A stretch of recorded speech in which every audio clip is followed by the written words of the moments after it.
ನಮಸ್ಕಾರ ನನ್ನ ಎಲ್ಲ ಪ್ರೀತಿಯ ತೆರಿಗೆದಾರರಿಗೆ CA ಕನ್ನಡಿಗ ಯೂಟ್ಯೂಬ್ ಚಾನಲ್ಗೆ ನಿಮಗೆಲ್ಲರಿಗೂ ಸ್ವಾಗತ ಸುಸ್ವಾಗತ. ನನಗೆ ಒಂದು 2 ದಿವಸಕ್ಕೆ ಮುಂಚೆ ಒಂದು ಕಾಲ್ ಬಂದಿತ್ತು ಕ್ಲೈಂಟಿಂದ. ಸರ್ ನೋಡಿ, ನಾನು ಈಗ ಆಲ್ರೆಡಿ ಒಂದು ಒರಿಜಿನಲ್ ITRನ ಸಬ್ಮಿಟ್ ಮಾಡಿದ್ದೀನಿ ವಿತಿನ್ ದ ಡ್ಯೂ ಡೇಟ್, ಅಂದರೆ 31st ಜುಲೈ ಒಳಗೆ ಫೈಲ್ ಮಾಡಬೇಕಾಗಿರೋಂಥ ಒರಿಜಿನಲ್ ರಿಟರ್ನ್ನ ಆಲ್ರೆಡಿ ಸಬ್ಮಿಟ್ ಮಾಡಿದ್ದೀನಿ. ನಾನು ಒರಿಜಿನಲ್ ರಿಟರ್ನ್ ಫೈಲ್ ಮಾಡಬೇಕಾದ್ರೆ ನ್ಯೂ ಟ್ಯಾಕ್ಸ್ ರಿಜಿಮಲ್ಲಿ ರಿಟರ್ನನ್ನು ಫೈಲ್ ಮಾಡಿದ್ದು. ಆಗ ಯಾವುದೇ ಟ್ಯಾಕ್ಸ್ ರಿಫಂಡ್ ನಾನು ತಗೊಂಡಿರಲಿಲ್ಲ. ಬಟ್ ಈಗ ನನಗೆ ರಿಯಲೈಸ್ ಆಗಿದೆ, ಕೆಲವೊಂದಷ್ಟು ಟ್ಯಾಕ್ಸ್ ಎಕ್ಸಂಪ್ಷನ್ ಕ್ಲೇಮ್ ಮಾಡ್ಕೊಬೇಕಾಗಿತ್ತು, ಅದು ಕ್ಲೇಮ್ ಮಾಡಿಲ್ಲ. ಮತ್ತು ಎಲಿಜಿಬಲ್ ಡಿಡಕ್ಷನ್ಸ್ಗಳಿದೆ, ಈಗ ಕ್ಲೇಮ್ ಮಾಡಬೇಕಿದೆ. ಸೊ ರಿವೈಸ್ ರಿಟರ್ನ್ ಫೈಲ್ ಮಾಡಿ ನನಗೆ ಟ್ಯಾಕ್ಸ್ ರಿಫಂಡ್ ಕ್ಲೇಮ್ ಮಾಡಿಕೊಡ್ತೀರಾ ಅಂತ ಇದ್ದದ್ದು ಕ್ವೆಶ್ಚನ್. ರೀಫಂಡ್ ಕ್ಲೇಮ್ ಮಾಡ್ಬೋದಾ ಇಲ್ವಾ ಅಂತ ಹೇಳ್ತೀನಿ. ವಿಡಿಯೋನ ತಪ್ಪದೆ ಕೊನೆವರೆಗೂ ನೋಡಿ. ಹಾಗೆ ಇನ್ನೂ ನನ್ನ ಚಾನಲ್ನ ಯಾರೆಲ್ಲ ಸಬ್ಸ್ಕ್ರೈಬ್ ಮಾಡಿಲ್ಲ, ಪ್ಲೀಸ್ ಸಬ್ಸ್ಕ್ರೈಬ್ ಮಾಡಿ. ಹಾಗೆ ಬೆಲ್ ಐಕನ್ ಪ್ರೆಸ್ ಮಾಡೋದನ್ನ ಮರಿಬೇಡಿ, ಯಾಕಂದ್ರೆ ನಾನು ಮಾಡೋಂಥ ಎಲ್ಲ ಹೊಸ ವಿಡಿಯೋಗಳ ನೋಟಿಫಿಕೇಶನ್ ತಕ್ಷಣ ನಿಮಗೆ ಬರುತ್ತೆ. ಸೊ ನೋಡಿ, ಈಗ ಒಂದು ಫಿನಾನ್ಷಿಯಲ್ ಇಯರ್ ಅಂತ ಬಂದಾಗ ಏಪ್ರಿಲ್ ಇಂದ ಮಾರ್ಚ್ ವರೆಗೂ ಇರುತ್ತೆ.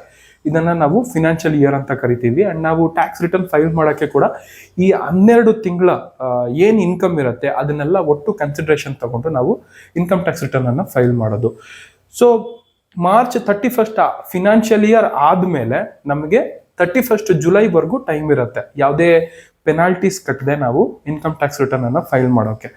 ಸೊ ಈ ಟೈಮಲ್ಲಿ ನಾವು ಚೆಕ್ ಮಾಡ್ಕೋಬೇಕಾಗತ್ತೆ, ಅಂದ್ರೆ ನಮಗೆ ನ್ಯೂ ಟ್ಯಾಕ್ಸ್ ರೆಜಿಮ್ ಅಲ್ಲಿ ಫೈಲ್ ಮಾಡಿದ್ರೆ ಟ್ಯಾಕ್ಸ್ ರಿಟರ್ನ್ ಅನ್ನ ಒಳ್ಳೇದಿದೆಯಾ, ಅಥವಾ ಓಲ್ಡ್ ಟ್ಯಾಕ್ಸ್ ರೆಜಿಮ್ ಅಲ್ಲಿ ITRನ ಫೈಲ್ ಮಾಡಿದ್ರೆ ಒಳ್ಳೇದಿದೆಯಾ, ಅಂದ್ರೆ ಎಷ್ಟು ಟ್ಯಾಕ್ಸ್ ನಾವು ಓವರ್ ಆಲ್ ಅವಾಯ್ಡ್ ಮಾಡ್ಬೋದು, ಅಂದ್ರೆ in the form of tax refund ತಗೊಳ್ಳೋದಿರ್ಬೋದು, ಅಥವಾ ಟ್ಯಾಕ್ಸ್ ಲಯಬಿಲಿಟಿ ಬರ್ತಾ ಇದೆ ಅಂದ್ರೆ ಅದನ್ನ ಎಷ್ಟು ಅವಾಯ್ಡ್ ಮಾಡ್ಬೋದು, ಎಷ್ಟರ ಮಟ್ಟಿಗೆ ಅವಾಯ್ಡ್ ಮಾಡ್ಬೋದು ಅನ್ನೋದನ್ನ ಕ್ಯಾಲ್ಕುಲೇಟ್ ಮಾಡಿ ಗಮನದಲ್ಲಿ ಇಟ್ಕೊಂಡು IT ರಿಟರ್ನ್ ಅನ್ನು ಫೈಲ್ ಮಾಡಬೇಕಾಗತ್ತೆ.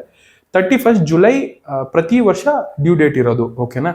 ಸೊ ಈ 31st ಜುಲೈ ಒಳಗಡೆ ಏನಾದರೂ ನೀವು ಓಲ್ಡ್ ಟ್ಯಾಕ್ಸ್ ರಿಜಿಮ್ ಅಲ್ಲೇ ರಿಟರ್ನ್ ಅನ್ನ ಫೈಲ್ ಮಾಡಿದ್ರೆ ಅಲ್ಲಿಂದ ನೆಕ್ಸ್ಟ್ 31st ಡಿಸೆಂಬರ್ವರೆಗೂ, ಅಂದ್ರೆ August, September, October, November, December 5 ತಿಂಗಳಷ್ಟು ಟೈಮ್ ಇರುತ್ತೆ ನಿಮಗೆ ರಿಟರ್ನ್ ಅನ್ನ ರಿವೈಸ್ ಮಾಡ್ಕೊಳ್ಳೋಕೆ. ಏನಾದರೂ ಲೆಜಿಟಿಮೇಟ್ ಡಿಡಕ್ಷನ್ಸ್ ಅಥವಾ ಎಕ್ಸಂಪ್ಷನ್ಸ್ ನೀವು ಕ್ಲೇಮ್ ಮಾಡಬೇಕಾಗಿದ್ದು ಮಾಡಿಲ್ಲ ಅಂತಂದ್ರೆ ಕ್ಲೇಮ್ ಮಾಡ್ಬೋದು, ಪ್ರೊವೈಡೆಡ್ ನೀವು ಒರಿಜಿನಲ್ ರಿಟರ್ನ್ ಅನ್ನ ಓಲ್ಡ್ ಟ್ಯಾಕ್ಸ್ ರಿಜಿಮ್ ಅಲ್ಲೇ ಫೈಲ್ ಮಾಡಿರಬೇಕು. ಅಂದ್ರೆ 31st ಜುಲೈ ಒಳಗಡೆ ನೀವು 2 ರೆಜಿಮ್ ಅಲ್ಲೂ ನೀವು ಚೂಸ್ ಮಾಡ್ಕೊಂಡು ITR ಫೈಲ್ ಮಾಡೋಕ್ಕೆ ಆಪ್ಷನ್ ಇರುತ್ತೆ. ಓಲ್ಡ್ ರೆಜಿಮ್ ಅಲ್ಲೂ ಕೂಡ ನೀವು ರಿಟರ್ನ್ ಅನ್ನ ಫೈಲ್ ಮಾಡ್ಬೋದು, ನ್ಯೂ ರೆಜಿಮ್ ಅಲ್ಲೂ ಕೂಡ ರಿಟರ್ನ್ ಅನ್ನ ಫೈಲ್ ಮಾಡ್ಬೋದು. ಒಂದ್ಸತಿ 31st ಜುಲೈ ಆಯ್ತು ಅಂತಂದ್ರೆ ಡಿಫಾಲ್ಟ್ ರೆಜಿಮ್ ಬಂದು ನ್ಯೂ ರೆಜಿಮ್ ಡಿಫಾಲ್ಟ್ ಇರುತ್ತೆ.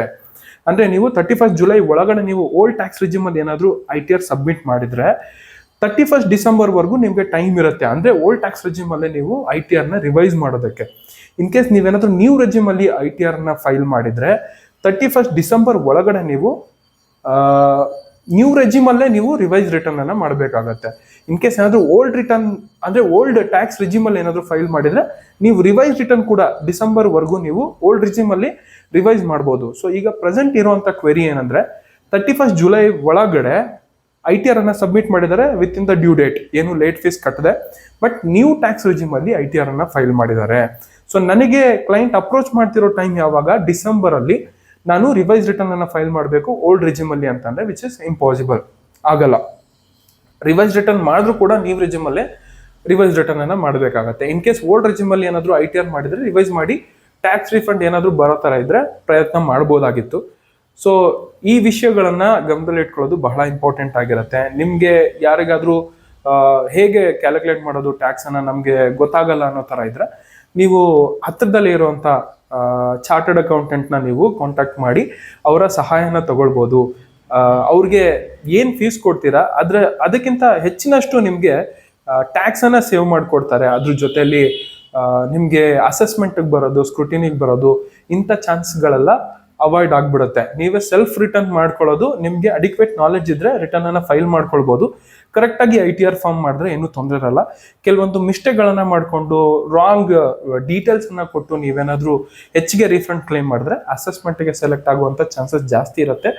ಸೊ ಯಾರಾದ್ರೂ ಚೆನ್ನಾಗಿ ಗೊತ್ತಿರೋ ಅಂತ ಅಂದ್ರೆ ಒಳ್ಳೆ ಎಕ್ಸ್ಪರ್ಟೈಸ್ ಇರುವಂತ ಪ್ರೊಫೆಷನಲ್ನ ಕಾಂಟ್ಯಾಕ್ಟ್ ಮಾಡಿದ್ರೆ ನಿಮ್ಗೆ ಚೆನ್ನಾಗಿ ITR ಮಾಡೋಕ್ಕೆ ನಿಮ್ಗೆ ಹೆಲ್ಪ್ ಆಗುತ್ತೆ. ಅಂಡ್ ನಿಮ್ಗೆ ಈ ವಿಷಯವಾಗಿ ಯಾವುದೇ ತರಹದ ಕ್ವಶನ್ ಇದ್ರೆ ನೀವು ಕಮೆಂಟ್ ಬಾಕ್ಸಲ್ಲಿ ನೀವು ಕ್ವಶನನ್ನು ಮೆನ್ಷನ್ ಮಾಡ್ಬೋದು. ಹಾಗೆ ನನ್ನ ಕಾಂಟ್ಯಾಕ್ಟ್ ನಂಬರನ್ನು ಡೆಸ್ಕ್ರಿಪ್ಷನಲ್ಲಿ ಮೆನ್ಷನ್ ಮಾಡಿದ್ದೀನಿ. ಇನ್ಫಾರ್ಮೇಷನ್ ಅಥವಾ ಮೆಸೇಜ್ ಕಾನ್ಫಿಡೆನ್ಷಿಯಲ್ ಆಗಿತ್ತು ಅಂತಂದರೆ ನನ್ನ ವಾಟ್ಸಪ್ ನಂಬರಿಗೆ ನೀವು ಮೆಸೇಜನ್ನು ಡ್ರಾಪ್ ಮಾಡ್ಬೋದು ಅಥವಾ ಕಾಲ್ ಮಾಡ್ಬೋದು ಅಂತ ಹೇಳ್ತಾ ಈ ವಿಡಿಯೋನ ಮುಗಿಸ್ತಾ ಇದ್ದೀನಿ. ಜೈ ಹಿಂದ್, ಜೈ ಕರ್ನಾಟಕ, ನಮ್ಮ ಕನ್ನಡ, ನಮ್ಮ ಹೆಮ್ಮೆ. ನಮಸ್ಕಾರಗಳು.